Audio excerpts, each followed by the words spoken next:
May tabi mo yun sa pagtulog mo, ah. Yun din yung gagawin ko, eh. Para kapag na-miss natin yung isa't isa, ay tignan lang natin, eh, di parang magkasama na rin ho tayo.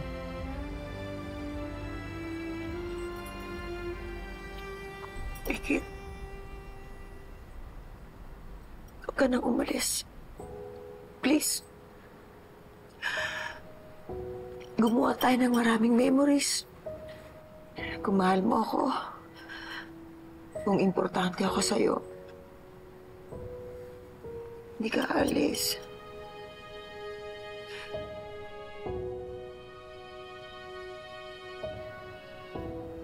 Ikit, alam ko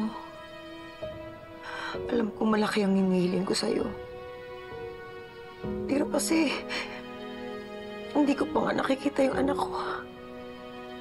Ito ka na naman, papaalam. Pakiramdam ko I'm losing a daughter all over again. Huwag mo isipin yan, okay? Hindi kita iiwanan. Nandito lang ako palagi. I-message mo ko, tawagan mo ko, sasagot ako.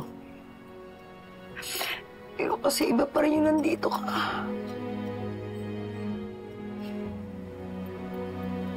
Siguro sa umpisa lang naman yun, Miss May. Sasanay din tayo. Alam mo, Miss May, sa lahat ng mga natutunan ko, sa lahat ng pinagdaanan natin, yung pagiging matatag. Kahit anong pagsubok, walang susuko. Kesyo may mawalang importanteng tao sa buhay natin, kailangan natin magpatuloy. Ngayon pa lang alam ko na malayong mararating mo. Na proud ako sa'yo. Huwag ka mag-alala. Para hindi naman ako malungkot. Kakariring ko yung pag-asikaso sa resort. Kami ng mga anak ko. At tutulungan ko din yung mga kadimoy mo para pagbalik mo dito, may pagmalaki mo naman ako. Huwag mo sasabihin yan. Ngayon pa lang, dati pa, pinagmamalaki ko na po kayo. Thank you. Kasi kahit ang daming ang pangit na nangyari, magandang nangyari, pinagpapasalamat ko palagi na ang swerte-swerte ko. Kasi dumating kayo sa buhay ko. Kayo yung magandang nangyari sa buong buhay ko. Binuo niyo po ako. I love you, Miss May.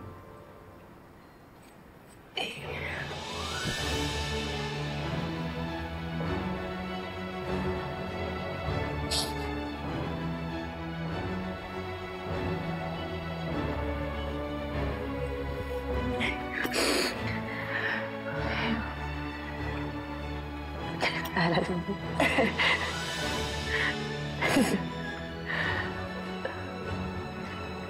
Mamimiss kita, Miss May. Mamimiss kita. Mamimiss ka namin.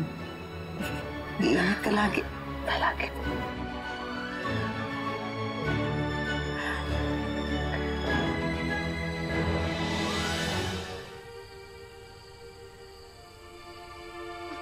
Mrs! Sandali po! Diyan lang po kayo! Huwag po kayong aalis! Wait lang po! Sandali lang po! Naku, pasensya na kayo ha. Hindi po ako stalker. Wala po akong masamang intensyon. Pinagmamasdan ko lang po yung dati naming bahay. Ay, naku, hindi po yun yung dahilan kung bakit ko kayo pinapahinto. May gusto po talaga akong sabihin sa inyo. Tagal ko na nga po kayong iniintay na bumalik eh. Ano po yun? May nagpunta po magandang babae dito nung nakaraan. Hinahanap daw po niya yung nanay niya. Eh, nabanggit ko po na madalas ko kayong makita dito na nagpupunta. Gusto daw po niya kayong makita at makausap. Ito po yung number niya, pinapabigay niya po sa inyo. Salamat.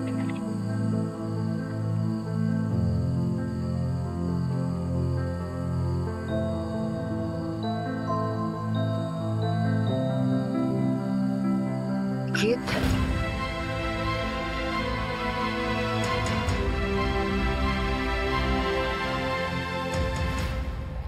Nang, salamat po ah. Salamat po sa lahat. Huwag po kayong mag-alala. Mas malaki na po yung kaya kong ibigay buwan-buwan. Kung yung mga isipin kung ano yung papadala mo, sana mo di lang importante. Mahalaga, mas matutuwa kami. Malalaman namin na maayos yung trato sa'yo ng mga tao doon. At ligtas ka. Salamat po. Iingatan ko po yung sarili ko. Kid, sasakay ka ng airplane? Anong plane ang kadalasan nagre-reklamo na paboritong sakyan ni Celia? Ano po yun, no? Ang paboritong sakyan ni Celia na lagi nagre-reklamo ng aeroplano ay complain. Ikaw talaga ba, Dong? Complain na complain to ninang mo lagi. Kapag...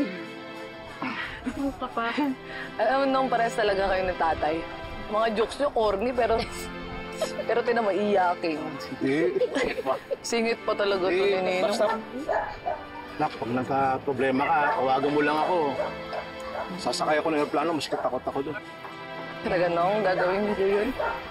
Oo, gagawin ko talaga yun dahil nakamultuin ako ng tatay mo, takin yung paa mo.